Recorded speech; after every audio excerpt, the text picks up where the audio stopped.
ప్రభు అయిన యేసుక్రీస్తు పేరట ఈ దినం వాగ్దానం కోసం ఎదురు చూస్తున్న ప్రియ దేవుని బిడ్డలారా, అంతా క్షేమంగా ఉన్నారు కదా? మీ కుటుంబాలు, మీ పిల్లలు అంతా క్షేమంగా దేవుని కృప వల్ల, దేవుని యొక్క దయ వల్ల, దేవుని యొక్క ప్రార్థనలో చక్కగా ఎదుగుతున్నారా? కాబట్టి మన ప్రభు అయిన యేసుక్రీస్తు పేరట మరి మీకు వందనాలు తెలియజేస్తూ, ఈ శుభదినమందు ఈ వాగ్దానం దేవుడు మనకు అనుగ్రహించిన వాగ్దానం గురించి మాట్లాడుకుందాం. యెషయా గ్రంథము 43వ అధ్యాయంలో దేవుడు యాకోబుతో ఒక మాట అంటున్నాడు. యాకోబు అని పేరు పెట్టి నిన్ను పిలుచుచున్నాను, నీవు నా సొత్తు అని. నా ప్రియమైన దేవుని బిడ్డలారా, ఈ ఉదయకాల సమయంలో దేవుడు యాకోబుని పిలిచినట్టుగా ఆయన నిన్ను కూడా పిలుస్తున్నాడు. ఎలా పిలుస్తున్నాడు? నీ పేరు పెట్టి పిలుస్తున్నాడు ఆయన. ఏమని?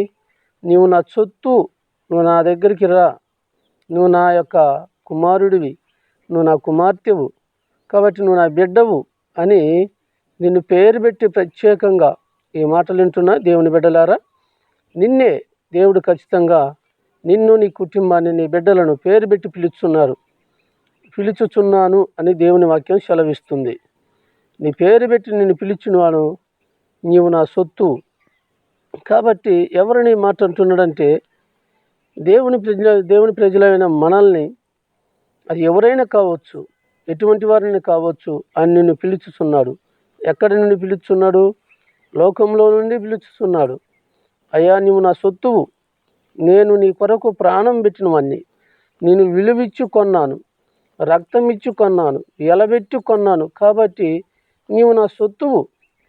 కాబట్టి నువ్వు లోకములో ఉండక, లోక పాపములలో ఉండక, లోక శాపములతో ఉండక, లోక ఆశలతో నువ్వు కలిసిమెలిసి ఉండక, శరీర కోరికల వైపు వెళ్ళక, నీవు నా సొత్తువు. కాబట్టి నువ్వు నా దగ్గరికి రా, నేను నిన్ను పేరు పెట్టి పిలిచిన వాడిని. అదే యాకోబును దేవుడు పిలుస్తున్నాడు. యాకోబు, నీవు నా సొత్తు. కాబట్టి నీవును, నీ కుటుంబాన్ని, నీ పిల్లలను దేవుడి ఉదయకాల సమయంలో పేరు పెట్టి పిలుచుతున్నాడు. ఎక్కడ నుండి? లోక పాపములో నుండి పిలిచిన దేవుడు. కాబట్టి ఆయన ఎలా సొత్తువు చేసుకున్నంటే తన రక్తాన్ని ఇచ్చి, తన అమూల్యమైన రక్తాన్ని ఇచ్చి, తన అమూల్యమైన రక్తం చేత మనను, కష్టములమైన మనను, పాపులమైన మనను వెదకి రక్షించుకున్నాడు. కాబట్టి తన రక్తాన్ని కార్చి మనల్ని విలువబెట్టి కొన్నాడు. సృష్టికర్త అయింది తన చేతుల ద్వారా నిర్మించి మనల్ని తన కొరకు నిర్మించుకుంటే, ఈ లోకంలో మానవరాలిగా, మనుషులముగా లోకాన్ని ప్రేమించి, లోకములో ఉన్న నేత్రాశిని ప్రేమించి, లోకములో ఉన్న జీవబడంబాన్ని ప్రేమించి దేవునికి దూరస్థులమైనాం. కాబట్టి ఈ లోకముల నుంచి ప్రత్యేకముగా ఆయన నిన్ను పేరు పెట్టి పిలుచుకుంటున్నాడు.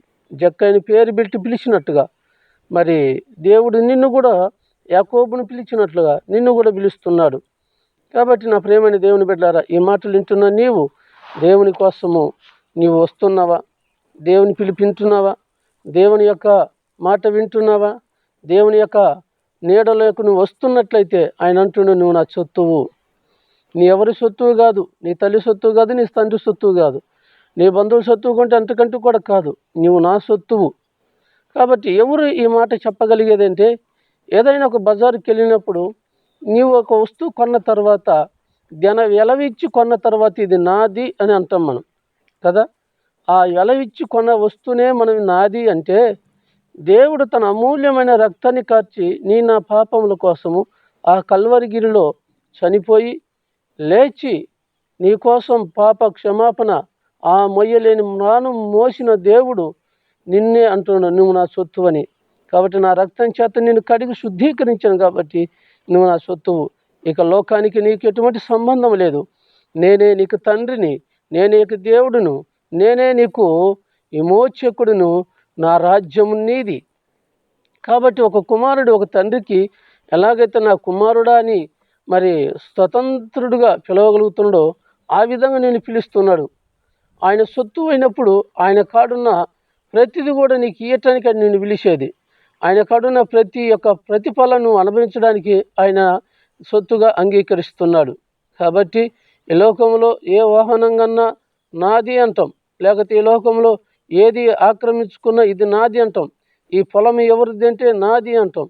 కాబట్టి ఈ లోకంలో సంపాదించిన మనమే నాది అంటే లోకము నుంచి ప్రత్యేకంగా ఏర్పరచుకొని నీ కోసము ప్రభు అయిన యేసుక్రీస్తు పరలోకం నుండి దిగివచ్చి నీ పాపములను నీ శాపములను భరించి నీ కోసము రక్తం కాచిన దేవుడు ఆయన అంటున్నాడు, నువ్వు నా సొత్తువు అని యాకోబుతో మాట్లాడినట్టుగా ఈ ఉదయకాల సమయంలో నీతో దేవుడు హెచ్చరిస్తున్నాడు ఈ మాటలు. నీవు నా సొత్తు అని నిన్ను పేరు పెట్టి పిలుచుకుంటుండే. ఎక్కడి నుండి? భూదిగంత నివాసులారా నా వైపు చూసి రక్షణ పొందండి అని. భూదిగంత నివాసుల స్థలములలో ఉన్న ప్రజలారా నా వైపు చూసి రక్షణ పొందండి అని పిలుచుకుంటున్నాడు.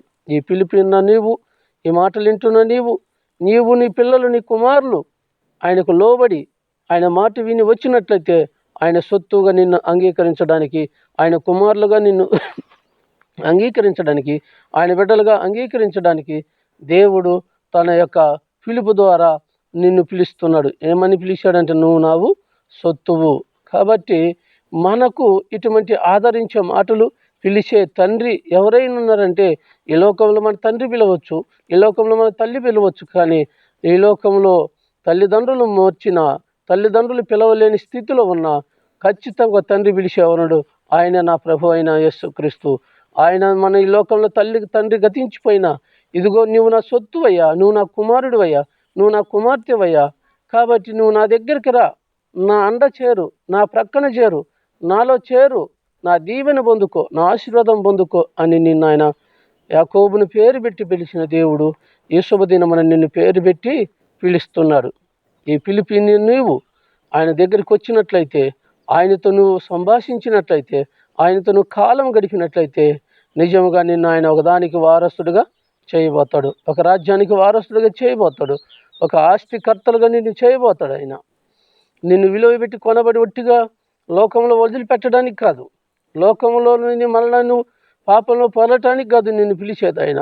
ఆయన ఏకముగా తన రాజ్యానికే ఒక బిడ్డగా, ఒక కుమారునిగా, ఒక తండ్రి ఆస్తికి ఎలాగైతే హక్కుదారుడు అవుతావో అలాగ నిన్ను హక్కుదారుడిగా చేయాలని, అలాగ హక్కుదారుడిగా నిన్ను పిలవాలని, అలాగ హక్కుదారుడిగా నిన్ను స్వతంత్రించుకోవాలని ఆయన నిన్ను పిలుస్తున్నాడు, పేరు పెట్టి పిలుస్తున్నాడు. ఈరోజు నీది ఏ పేరైనా కావచ్చు, ఏ సంస్థ ఏ గ్రూప్కైనా చెందినవారు కావచ్చు, ఏ కులానికి చెందినవాడైనా పర్వాలేదు, ఏ తెగకు చెందినవాడైనా పర్వాలేదు, అందరిని ఆయన పేరు పెట్టి పిలిచేవాడు. కాబట్టి మనమందరం కూడా ప్రభు సన్నిధిలో మోకరించి ఆయన మాట వినాలని దేవుని సేవకునిగా తెలియజేస్తూ ఈ మాటలను ముగిస్తున్నాను. పరిశుద్ధుడ దయగలిగిన తండ్రి, ప్రేమ కలిగిన ప్రభువా, నీ పాదాలకు స్తోత్రాలు చెల్లిస్తున్నాం. ఈ వర్తమానం విన్న నీ బిడ్డలను దీవించండి, ఆశీర్వదించి వారిని మీరు ఎన్నుకున్నందుకే స్తోత్రాలు, పేరు పెట్టి పిలిచినందుకే స్తోత్రాలు చెల్లిస్తూ మీ బిడ్డలను ప్రభా బహుగా ఆశీర్వదించమని యేసునామమున స్తుతించి అడిగి వేడుకుంటున్నాను తండ్రి. Amen, amen. God bless you. దేవుడు మిమ్మల్ని దీవించి ఆశీర్వదించును గాక.